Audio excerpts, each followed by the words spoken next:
Good morning. কেমন আছো সবাই? আশা করছি ভালো আছো, আর আমিও খুব ভালো আছি। তো আমি সকালে ঘুম থেকে উঠে আজ বৃহস্পতিবার পুজো দিতে বসেছি।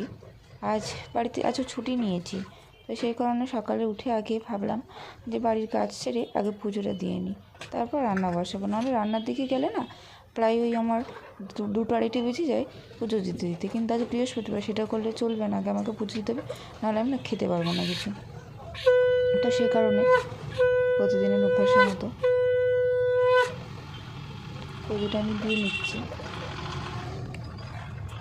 আর কাল শিবরাত্রি গিয়েছে, আজ সকাল 9টা অবধি ছিল। কার কেমন কাটলো অবশ্যই আমাকে কমেন্ট করে জানিও। তো পুজো দেওয়ার পর আমি এখানে বসেছি একটু খেতে, কারণ আমার খুব খিদে পাচ্ছিলো। পেটটা পুরো, পেটের মধ্যে ইঁদুরগুলো সব দৌড়াদৌড়ি করছিল। তো আমি এখানে বসে গেলাম। সকালবেলা সুন্দর একটু চাউমিন বানিয়েছিলাম, তো সেটা খেতে বসে গিয়েছি। তো দেখতেই পাচ্ছ আমি এখানে কোনো দিকে না তাকিয়ে খুব মনোযোগ সহকারে চাউমিনটা খাচ্ছি, কারণ এখন প্রায় বেলা 11:30 বেজে গেছে। আর তারপরে আমি ব্রেকফাস্ট অর্ধেক করতে করতে ভাবলাম রান্নাটা বসিয়ে দিই। তার কারণ আগের দিন যেহেতু আমার উপোস ছিল, আর সে কারণে তার আগের দিনও নিরামিষ ছিল, যে কারণে মাটনে আমি হাত দিতে পারিনি। আর আজকে আমার শ্বশুরবাড়িতে একটু রান্না পাঠাতে হবে, কারণ শ্বশুরবাড়িতে কাজের লোক আসবে না। তো সেই কারণে ওরা মাটনটা ফ্রিজে ছিল, তো বললো রান্না করে দিতে, তো এই বাড়িতে নিয়ে যেতে পারবে। তো দেখো আমি এখানে মাটনটা বের করে একটু ধুয়ে নিয়েছি, ধোয়া মাটনই ছিল, তারপরে ধুয়ে নিলাম, কারণ আর এখানে পুরো জমাট বেঁধে রয়েছে। তো সেই কারণে আমি কিছুক্ষণ ওটাকে মাখিয়ে একটু রেস্ট দিতে দিলাম। আর এখানে আমি চাউমিনটা দেখছি অর্ধেক খেয়ে কিছুটা রেখে দিয়েছি, কারণ আমার এখানে তাড়াহুড়ো করে রান্না বসাতে হবে, কারণ আমার শাশুড়ি ওষুধ খায়।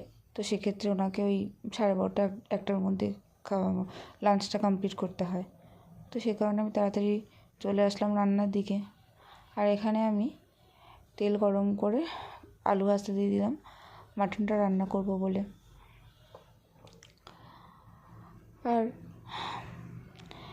একটা জিনিস কি বলো তো, মাটন না মানে ওই ফ্রেশটাই ঠিক আছে।